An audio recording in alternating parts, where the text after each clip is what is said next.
যার মেয়ে অসভ্য দুশ্চরিত্র, যে মেয়ে বেহায়া, যেই মেয়ে সারা রাত আরেক ছেলের সাথে অশ্লীল আলাপ করে মোবাইলে, ওই জানোয়ার পাইলা 1 কোটি টাকার বাড়ি করে আপনার ফায়দা কি? কথা বলেন না।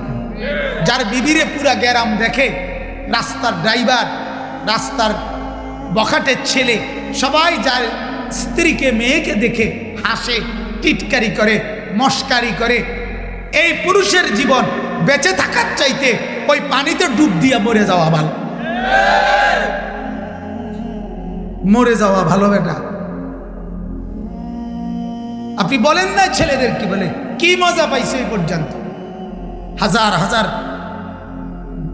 মোবাইলের মধ্যে বেড়ি দেখা কি সুখ পাইছে? মিলছে কি জীবনে? বলে অশ্লীলতার মধ্যে সুখ কি? গুনার মধ্যে সুখ কোথায়? নর্তকীর নাচের মধ্যে সুখ কোথায়? সে সুখে আছে?